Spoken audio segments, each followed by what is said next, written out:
Puji Tuhan, Shalom sahabat-sahabat Rasam Tuhan. Setelah sekian lama nggak bikin video, saya tergelitik, saya tergerak untuk berbagi tentang sebuah kisah yang ada dalam kitab suci yang minggu kemarin kalau nggak salah menjadi bacaan minggu, yaitu kisah tentang orang Samaria yang baik hati. Nah, teman-teman pasti sudah sangat familiar dengan kisah ini. Nah, saya rindu untuk berbagi tentang 3 hal bagaimana seringkali kita sebagai manusia memaknai ini di dalam kehidupan kita dengan tidak tepat, ya, dengan tidak tepat. Karena seringkali kita merasa bahwa kita yang paling benar, ya. Tetapi kita tahu di kisah orang Samaria yang baik hati ini ada 3 tipe gitu, ada 3 tipe, yaitu yang pertama perampok, yang kedua itu orang Lewi, yang ketiga orang Samaria.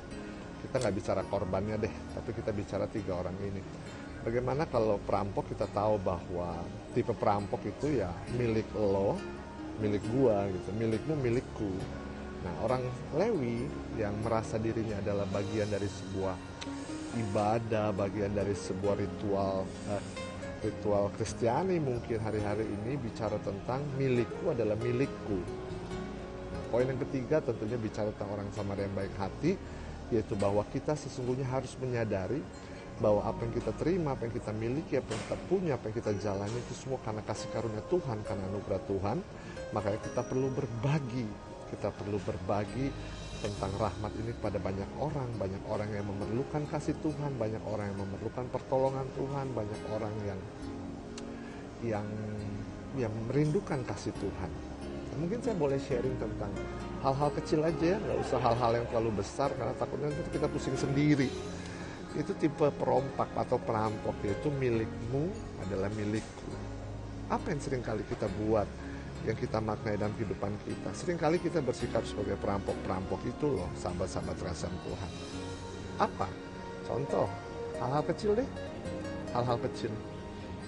Mungkin kalau di daerah atau di tempat lain ini nggak kejadian. Tetapi di Jakarta, di tengah kondisi yang kembali normal ini, walaupun ada himbauan untuk kembali menggunakan masker di luar ruangan gitu ya, tetapi keadaan sudah sangat normal gitu ya. Hal-hal kecil bisa kita maknai. Seringkali kita merampas hak orang kok. Contohnya saat macet di jalan, wah mungkin kita bisa selanang selonong belok kiri tanpa sen, atau ya pokoknya gitu deh. Atau jangan-jangan nih, kita jangan-jangan menggunakan strobo wak gitu ya untuk membuka jalan, padahal sebenarnya kan itu sudah dilarang gitu. Atau kita menggunakan jalur busway di saat orang ngantri macet, tapi kita nggak peduli, yang penting kita harus cepet nyampe, atau pakai alasan mau pelayanan gitu, yang penting cepet nyampe mau pelayanan, ya nggak apa-apa lah, Tuhan pasti berkati, Tuhan buka jalan kok, ini jalur busway kosong kok. Bisa jadi Tuhan mau membuka jalan seperti bangsa Israel melewati Tuhan membelah laut gitu ya. Wah, di saat kanan kiri macet Tuhan membelah jalur, dan kita bisa masuk jalur busway karena ini kehendak Tuhan. Enggak gitulah, enggak gitu. Karena seringkali kita mengambil hak-hak orang yang bukan haknya kita, tetapi kita pakai alasan-alasan Kristiani, alasan-alasan rohani untuk melakukan hal itu. Kadang-kala kita bersikap seperti perampok-perampok tersebut. Atau poin yang kedua, kita bersikap seperti orang Lewi, seorang yang melayani, yang mengambil bagian di dalam karya pelayanan. Namun seringkali kita merasa diri eksklusif, bahwa yang paling benar adalah diri kita gitu. Nggak gitu juga kan. Yang paling benar ya firman Tuhan, yang paling benar adalah apa yang tertulis dalam firman Tuhan, bukan diri kita. Kita ini masih manusia berdosa kok. Betul, kita sedang berjuang untuk menjadi lebih baik, menjadi lebih benar, menjadi lebih kudus, tapi nggak bisa mencap diri kita sebagai orang yang paling benar, tidak ada dosanya, dan menganggap diri kita suci. Saya punya cerita sih untuk hal ini gitu ya, tanpa bermaksud menghakimi siapa-siapa. Sekali lagi, saya orang berdosa, saya tidak sempurna, pasti salah di dalam diri saya gitu ya, tetapi sekali lagi tanpa bermaksud menghakimi. Makanya saya disclaimer di awal, tanpa bermaksud menghakimi. Suatu hari saya menerima chat, kopian chat sih, foto chat dari seorang teman gitu ya. Seorang teman, dia mempertanyakan status saya, Dia bilang begini di chat itu ya, singkatnya. Saya lupa detailsnya karena saya orangnya gampang lupa yang nggak penting saya lupain gitu. Tapi untuk keperluan video ini tiba-tiba hikmat Tuhan mengingatkan, makanya saya buat video ini. Saya mendapat chat dari seorang pelayan Tuhan dan kakaknya juga pelayan Tuhan, mengambil sebuah kesempatan untuk melayani Tuhan. Saya nggak tahu lah pelayanan mereka apa. Nah, di chat itu bilang, kok Selo mau ya berteman dengan seseorang yang yang diduga, disuspek sebagai seorang LGBT. Kok Selo mau temenan sama dia? Kok Selo mau jalan sama dia? Jangan-jangan Selo part dari itu. Saya kaget dong. Hah? Jangan mentang-mentang sampai hari ini Selo belum punya anak, kita belum punya anak, saya langsung dicap LGBT. Wow. Gitu ya.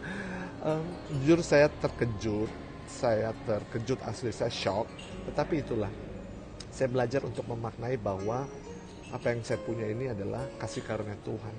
Sekali lagi, saya tidak membatasi berteman dengan siapa aja, saya tidak membatasi bergaul dengan siapa aja. Walaupun dari diskusi-diskusi saya sangat tidak mendukung LGBT, tetapi saya mengasihi orang-orang ini. Saya nggak mungkin menjauhi mereka, saya nggak mungkin menjauhi sahabat-sahabat saya.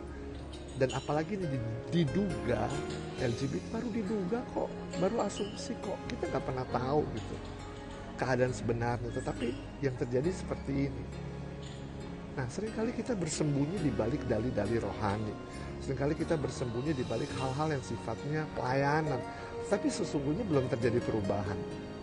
Masih ada something wrong dengan diri kita, sehingga kita gampang menghakimi, gampang membuat orang terluka hanya karena bersembunyi di balik dalih-dalih pelayanan.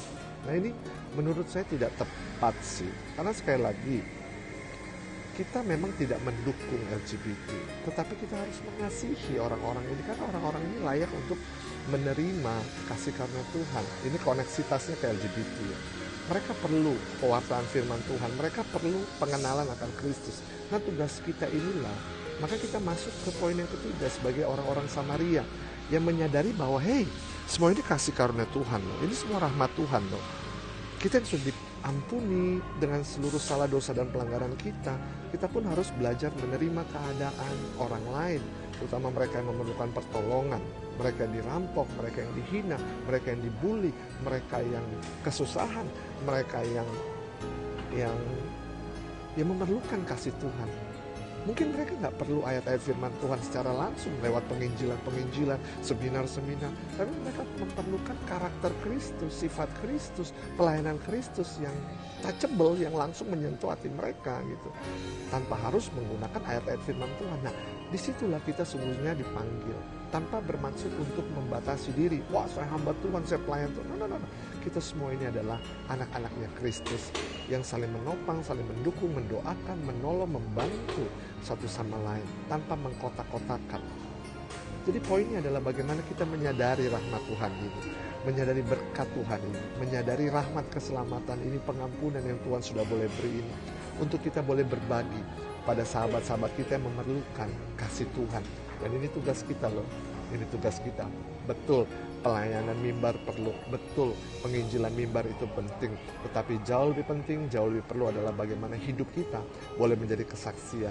Kesaksian bagaimana kita yang sudah diampuni, kita belajar untuk mengampuni. Kita yang sudah diselamatkan, kita belajar untuk dengan kuasa Roh Kudus, kita membantu orang untuk mengalami rahmat keselamatan. Dengan tidak menghakimi, dengan tetap mengasihi, dengan terus menjadi berkat bagi kemuliaan nama Tuhan. So, mari menjadi terang, terus menjadi berkat, terus menjadi garam. Ingat, kita dipilih dan dipanggil Tuhan untuk menjadi garam dan terang. Kita nggak dipanggil untuk menjadi gula, untuk disukai oleh banyak orang, tetapi kita dipanggil untuk menjadi garam, untuk memberi rasa, untuk memberi makna bagi kehidupan ini, untuk menjadi terang, supaya semua orang boleh melihat Tuhan yang hidup di dalam diri kita, sehingga semua orang boleh memuliakan Tuhan lewat perbuatan-perbuatan yang kita lakukan. Puji nama Tuhan, terpujilah Tuhan Allah yang menjadikan segala sesuatunya baik. Oke?